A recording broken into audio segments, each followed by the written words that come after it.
Put your hands together for Roopa Moudgil.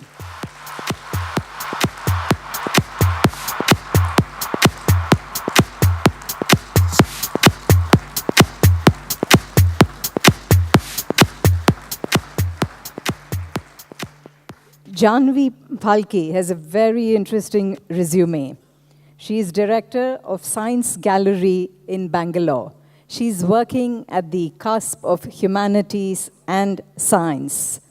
She's a historian of science and technology and a filmmaker formerly based in King's College, London. Science Gallery is actually a unique collaborative venture between the Government of Karnataka, the Indian Institute of Science, the National Center for Biological Sciences, and the Srishti Institute of Design and Technology. It will play a unique role in bringing together artists and scholars from the human and natural sciences through research and collaboration. And they'll have conversations and ask questions of global concern. Jahnavi will be working on producing events and exhibitions to nurture a creative collaboration and appreciation of science and its relationship to nature and culture in Indian public life. She holds a PhD in the history of science and technology from Georgia Tech, Atlanta. Please put your hands together for Jahnavi.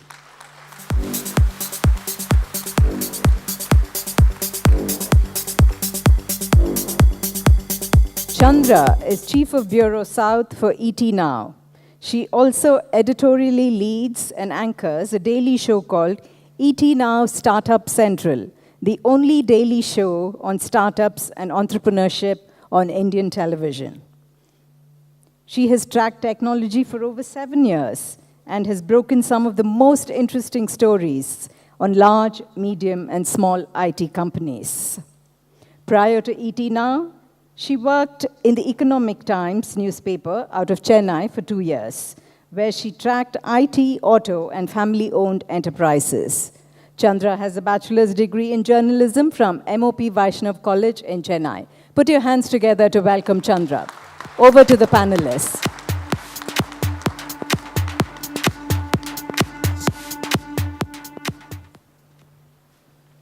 Okay, should we use these mics? Am I audible? Okay, great. I first want to start by saying I have never ever interviewed a cop in my life. That too a super cop who took on Shashikala. I'm from Tamil Nadu, so I know what it's like to take on Shashikala.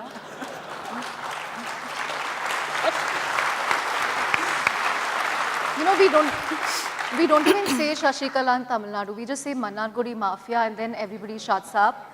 But she was brave enough to actually take her on. So kudos to you, and you're not carrying a weapon or something. Thank you. Don't be scared. How should I call you on stage? Let's support each other on this stage. How should I address you on stage? Roopa. Roopa. I won't go to jail. Okay. Whatever way you're comfortable with.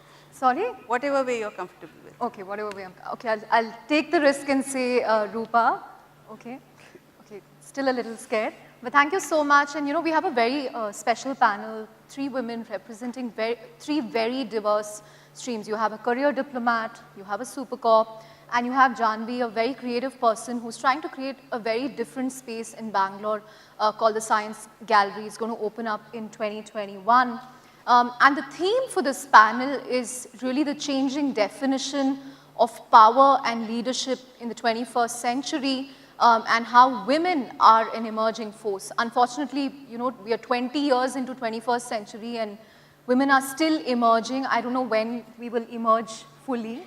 But I think the key to really doing power and leadership differently is, having more women in leadership positions. Because the way they look at leadership, they look at power, is very different from how men look at it. So I think I'm going to, get initial thoughts from all my panelists on their own definition of leadership, what it means. If I can start with you, ma'am. Roopa. Okay. I'm not going to go into the textbook definition of leadership. I'll speak from my experience. And in this field, police force, which is very much male dominated, and what I say here should be applicable applicable to all other arenas, all other fields.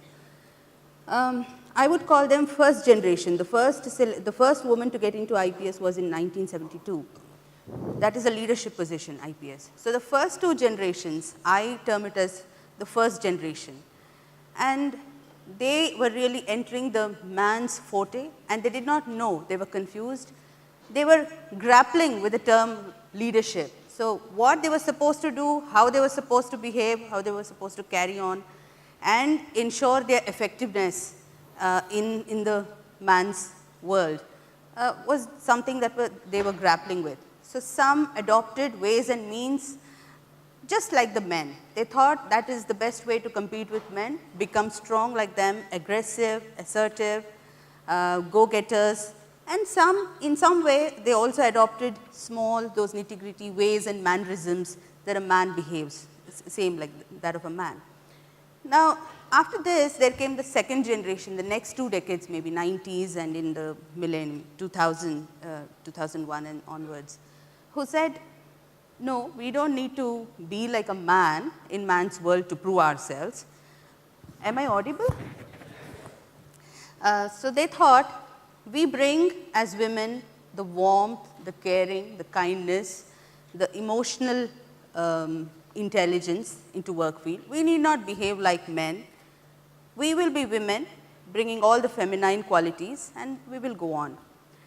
So now I feel, now whatever it be, today the need of the day is be whatever you are, bring the best in you, bring the best to the table, simply be what you are. And when I say this, you might be caring, having a lot of warmth. That also could be used for leadership. Or you might be a person, a lady with a killer instinct. Bring that also. So don't be apologetic with whatever you bring in. Bring in whatever you have and do it the best, better than rest. Right. That's what awesome. I think. So be whatever you are, don't take on a masculine persona, just to assert your leadership. I mean, you can be empathetic or you can be aggressive, but be what your great opening thoughts there. Jahnavi, I want to take it to you because we are also grappling with a world that's changing, because of technology and AI and all sorts of disruptions. And organizations can no longer be, command and control. It's getting increasingly decentralized. So how is that really going to change how leadership evolves and how power evolves? So, to add a couple of things to what Roopa just said, one of the things is not all of us are warm and caring, and I think I completely agree with you that many women can do the male role quite well, and likewise the other way. And so leadership would involve a sense of vision. And I think if emerging female presence or increased female presence has to bring some kind of a change, then there has to be a vision attached to it. And then once we have that, we go, and in a sense, attack. Talking about the changing workplace, in a sense, the decentralization, or as you say, the missing command and control model and sort of an emergence of a relatively flat workplace. I am slightly skeptical of it because I do think there are still very, very strong hierarchies in the workplace, especially when it comes to highest positions of authority. There are still the remnants of, but also the presence of a quite strong command and control model. Right. And therefore, again, I think there are 2 aspects to this question. One is the increasing number of women who should be seen as a part of the workforce, and that number simply has to go up. It is not, as many of us know. But the other aspect of it, as in what does the presence of women bring then to the table, and that is where I think opinions will be divided, but also our experience is divided, precisely as you say, because it isn't necessary in the age of lean in that women are necessarily going to bring different kinds of qualities to the workplace. Right. Dana, the very definition of power has, changed in the last year. It's not cool to be hyper-aggressive or, very brash. We've seen what's happened to the likes of maybe, Uber's Travis Kalanick or Harvey Weinstein. I mean, they are paying the price for that attitude. So do you think that could result in a different definition of power, perhaps, that, the need for more empathy, and is that where women will make a difference?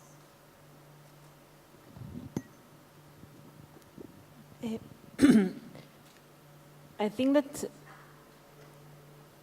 soft power is much stronger tool than the regular power that we used to know, and violence. And I know that I'm a diplomat, and diplomats always say that you have to solve anything, to avoid anything that will not get to work. So that's my psyche. So it's not, never mind if I'm... I hope you'll shed your diplomat avatar and give us a more...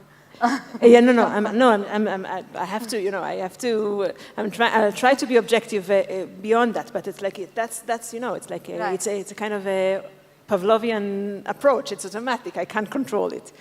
But when I'm looking at the situation and I'm looking at the reality, and there are so many players, different players, and social media that you are part and parcel of it is a gigantic player, I think that it requires modification of the power from towards more soft, more compassion, more understanding, more empathy, more empowering of others, men and women alike.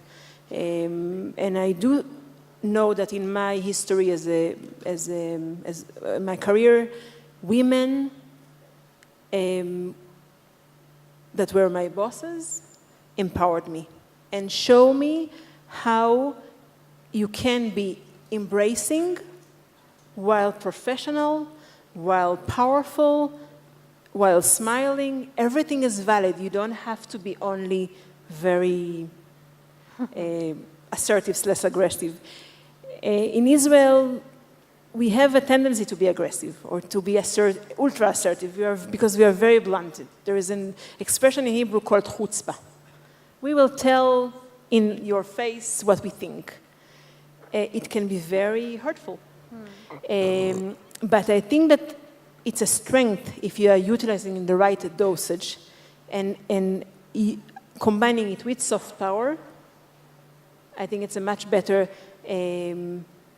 dosage and a much more effective way of leading. Right. Roopa, I want to take it back to you. You know, the common misconception, in fact, I think she had asked the question at the beginning that, do you think a leader crying and a woman leader crying is a sign of weakness? That is the perception that, you know, when it comes to taking tough decisions, when it comes to taking a really difficult call, women somehow back down, or, you know, they will collapse in tears, and that will automatically be perceived as a weakness. You have somehow defied that norm. I mean, even in the introduction, they said, you know, 41 transfers in some 18 years. Where does that courage come from? And, you know, what would you say to aspiring women entrepreneurs or women leaders in this room on this moral courage and leadership? I think courage and risk-taking is what women have to work on, because when I see some of the research papers, I find that the women leaders who took risks were less in number compared to that of men. And risk-taking is so much more important in today's life. Like you say, early bird catches the worm. The early bird definitely will have to face a lot of risks, but will also have a lot of advantage. So if you want to have that edge over others in any competitive field, you have to take the risks. And that risk-taking, sometimes it's a calculated risk, but sometimes it could actually be on the border of madness because there's not much difference between a genius and a mad person until the invention is done and the world knows about it. Anybody would call a scientist, no, this is not going to happen. So the risks that you normally take, are they calculated risks? Do they border on madness? It is sometimes calculated, sometimes not so. I think the risk-taking will become stronger. It grows as a habit. If you do it once, the courage will come and it will follow to the second, third instance and so on. Risk-taking comes from competence. You have to know your job. You have to be good at it, the expertise. And then being rooted in principles or ideals wherein you feel that you are acting right and this is the right way to do. If you're convinced, you have the conviction that this is the right way to do and I'm on the right path and there's nothing for me to hide from the world, then the courage automatically comes. And here, apart from courage and risk taking, what I feel is women today, even today, they are still very apologetic about speaking about their achievements in a boardroom or anywhere. They just shrink because they don't want to look intimidating. They don't want to look like an odd man out or like a braggart or conceited. So somewhere they shrink. I think this is what we have to come out of. We have to come out of that comfort zone, speak out, speak up, speak for yourself, have the goals and have the vision and have the courage to speak about them. I think that is very important to be also seen as leaders. So risk-taking is a very important part of leadership. What was the most courageous or the riskiest decision that you've had to take? I know there were many, but if you have to speak about one. Risk-taking? No, one was definitely the very recent one last July when I gave report on, I was posted as DIG prisons and I gave a report on various jail irregularities happening in Bangalore prison and also special privileges given, flouting rules and laws given to a very powerful politician from Tamil Nadu who was housed in Bangalore prison. So when I gave that, yes, there were a lot of risks. Somebody said government will not spare you, they will sack you, they could suspend you. There were some who said Mannargudi Mafia will not spare you. So in spite of all this, I stuck to my decision of giving the report and where it was necessary, I also spoke about it. But I knew that I was not flouting any rules, though there were differing opinions, what is she speaking, where is she going on and on. But I knew the boundaries, that I was acting as per rules, what we have, the service conduct rules, I was very much within those limits. And I knew I was on the right path, there was nothing for me, I had no self-interest in that, and I think the courage came from that, because I didn't have any aches to grind myself. So it was, I had this thought that we are public servants, we draw our salaries from the public money and we are answerable and accountable to public. We are supposed to,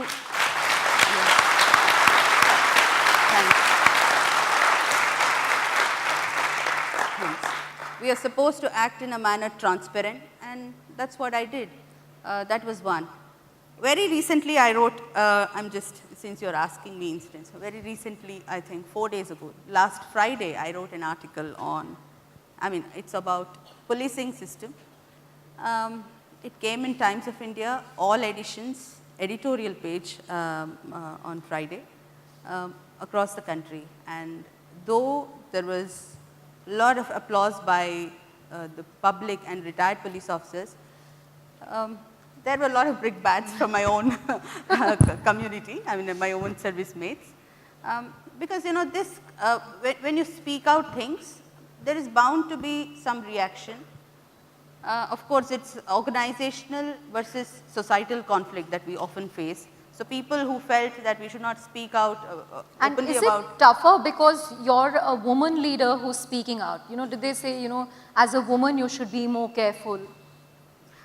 I think the terms and reference in the society are changing. So I don't think being a woman, I think women have more courage to speak up because somewhere they are not into that networking mode. They lose out on that also. They lose out on that because when you are not networking, naturally you don't get to go to places. But then, since you're not networking, you're not obliged to many. You're not meeting people over beer to their or thoughts or whatever, to their expectations. So you speak out because you're not obliged to anyone. So I think courage comes from that too. Yes. Right, Jahnavi, you want to add for that perhaps women don't look for that much external affirmation. They are not part of the bro network, so to speak. that they aren't, I mean, actually before I start, I should say, I completely agree with you that this session should have been a one-on-one conversation with Roopa because they're fantastic stories that she's coming out with. That said, yes, so women tend to be not a part of the bro network, but there are times when they have been as well, right? I mean, so again, it's, as you say, things are changing. That's, women are at times part of the bro network, but for the most part, not a part of that network. And then that brings with it the facility to sometimes stand up and say exactly what you want because you're not obliged to anybody. But at the same time, we've also heard of the glass ceiling, right? So if at some point you want to break through the glass ceiling, then there are many who've held back from saying things because it would then come in the way of them getting forward or them reaching positions that they would ideally like to. Right. These are decisions we take, and these are choices we make. So it's not a given that it should go either which way, and that is where what you just said about risk taking comes into play. So you then take a risk and you say, okay, this is what it is. This is what I need to say at this point of time, and it either pays off or it doesn't. And most of the times when it doesn't pay off, nobody hears of it. When it does pay off, people do hear of it. So there is no way of finding out how many times it did not pay off at all. Right. I want to go back to the theme, which is about, power and leadership in the 21st century, women as an emerging force. But the reality is that, women in workforce in India has actually been on the decline. There was an article in The Economist a couple of days back saying that if only India can rebalance its workforce, it will be 27% richer because women now account for just 1/6 of the contribution. Dana, are there lessons here from Israel? Because, some of your stats were just very good. 50% of your women are judges, there are 30% in parliament. We are still fighting for the women's reservation bill in parliament. So are there things that Israel has done differently that India can learn from? You can play with stats. And when you highlight stats, there's like other things that, and I think I also shared some of the gloomy picture of like 3% of the mayoral. Right. I think that Israel and India are so much alike, and there's a huge dichotomy. You see amazing leaders like those three, like in each of their field, but there is the family values, there is chauvinism still, there is some laws that are still has to be altered, and it's the same back home for me. So when we are trying to build relationship here, we are sharing best practices. And the last slide I've shown you with BPAC, that we chose to work with BPAC, that had done a phenomenal work of empowering people, men and women alike, to enter politics. It was a very, very important discussion to think and to exchange ideas of how can we break the glass ceiling even more. And one of the young next gen that was from BPAC went to a 10 days course in Israel, because we do give, like, on occasion, international courses.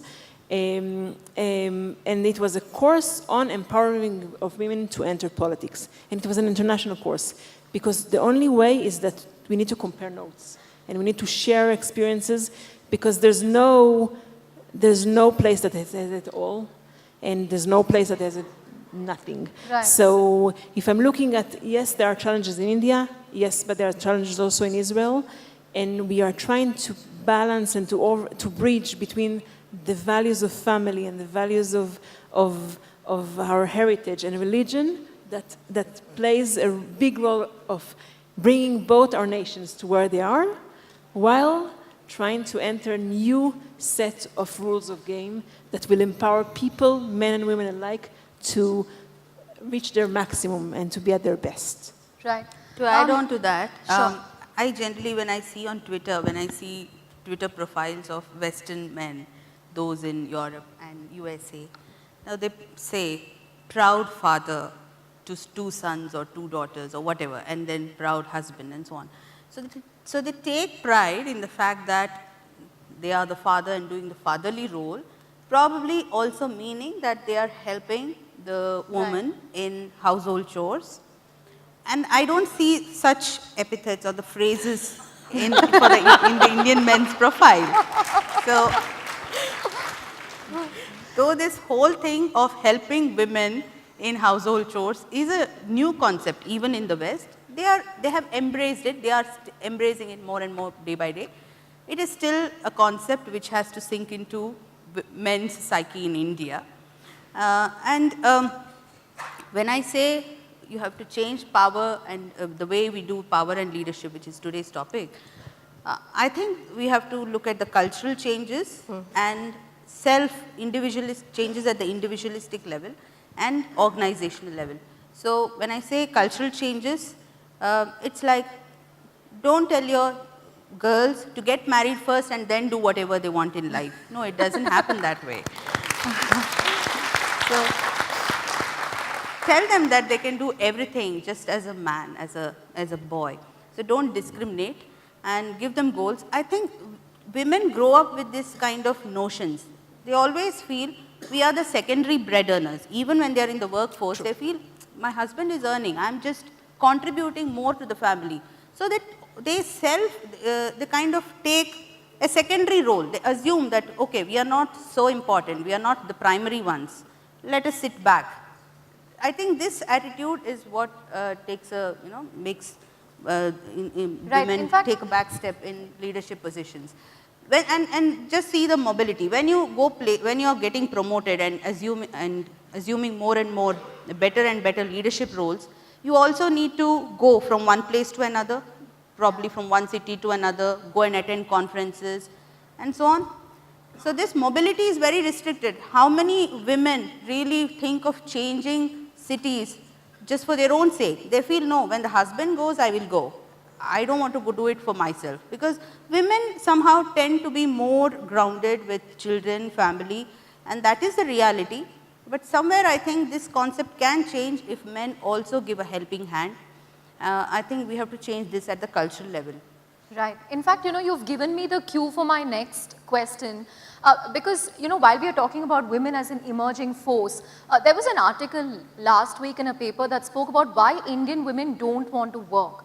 And they don't want to work because, people are very happy when they go to work, they have an extra source of income. But at the same time, they are still taking care of the house, they're taking care of the kids, they're taking care of the parents. So, they're doing 4 jobs for the price of 1. And then they are just so exhausted beyond a point that, they decide to drop out of the workforce. That's why you have female participation declining by 10%, and at leadership positions, it's at an even lower level. So, how are we going to make men work more? I think that's the solution. By sessions like this? The thing to bear in mind is also, one is, if you say, X number of, if women were an equal part of the workforce, the GDP would shoot up by X, Y, Z. I think, we've got to bear several things in mind. One is, of course, are there that many jobs, right? That would be the one thing. And then thinking about especially leadership positions. So in history, whenever we've seen both the rise and the fall of women in the workforce, it has been around prosperity. Right. So during the wars, for example, especially the Second World War, also to an extent during the First World War, and also parts of the Cold War, we saw women entering parts of the workforce when either men were on the battlefield, but also otherwise when they were in other jobs. And in the 50s and 60s, as prosperity increased, especially in the West, and I think we are seeing some of that now in India, women began to retreat into the homes. That was because of, that's an excellent point, yeah. What prosperity ensures is that, to some extent, the salaries go up, and especially if you're talking about women who are potentially in leadership positions, we're talking about homes that have some kind of, a basic income that's already there, right? We're not talking about someone who needs to enter the workforce. For someone whose educational qualifications are at a certain level, whose job prospects are at a certain level. And so when there's a retreat from this, it's often because of prosperity, when there is an option to not work, which is of course a wonderful situation, except when it is characterized primarily by gender, then it starts to become a problem. So when the nation prospers more, you're like, okay, now women, you don't have to really work. The man. That's often it's the argument. man. It's like, I bring home enough money, or my husband brings home enough money. If there is a husband, then, and then Right. you don't need to work. Dana, is there a similar situation that you see as well? Yes and no. There are like pockets. I think that, as Roopa had mentioned, the issue of like, I'm a diplomat. So a diplomat goes from one nation to another. Still, not many Israeli men will follow the woman and will lose their leading positions and stuff. It is changing, but it's one of those things that that does exist also. And it's like, I think at the end of the day, it has to be a matter of choice. And a woman should be able to choose and should be proud to be a housewife if she wants to do that. A housewife is a full-time job, and we all know that. Most of us are doing two jobs simultaneously. So but we have to be very cautious not to criticize, because if women choose not to work, it's also valid. Right. So in Israel, I think that there are more and more, like the majority are in the workforce because there's no other choice. And because it's much more prevalent to work, depending on which professions. But we do have pockets. We do have minorities that, due to also religious restrictions, women are staying at home. We have ultra-Orthodox women, Jewish, that bring to the world 6 kids, but are not able to go. But now we are basically building mechanism that they will be able to go to join the workforce as well. Same in the Arab community. So it is work in progress. I think that a lot of what the inspiring word that we heard from both my colleagues, I hear the same words of inspiration back home in different panels, and that's something that will evolve the same way it gradually is evolving here. Right. I just noticed we have 1.5 minutes. Just want to check if we can take questions from the audience, because I'm sure people have lots of questions for the speakers here. If you can just pass the mic around.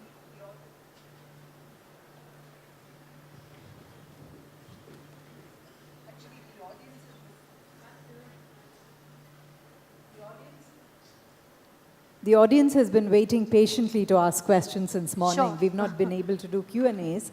So we'll take some questions. Chandra, will you handle it? I'll ask Or them if to we can display pass a mic around. No. We have an app, Oh, Pigeonhole. okay. So they've already keyed in the questions. Okay. So we'll ask them to display it on that screen over there. Sure. And, yeah? Okay. It'll appear on the screen and you can ask the questions. Okay, sure. Would that work for you? Yeah, that's fine. Can we have the questions, please? They're not appearing on screen.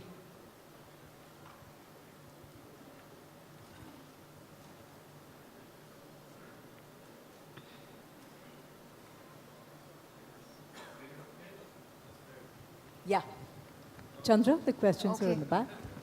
Oof, okay. To Roopa, 41 transfers in 18 years. How do you still keep yourself motivated to do the same job? Arresting Shashikala?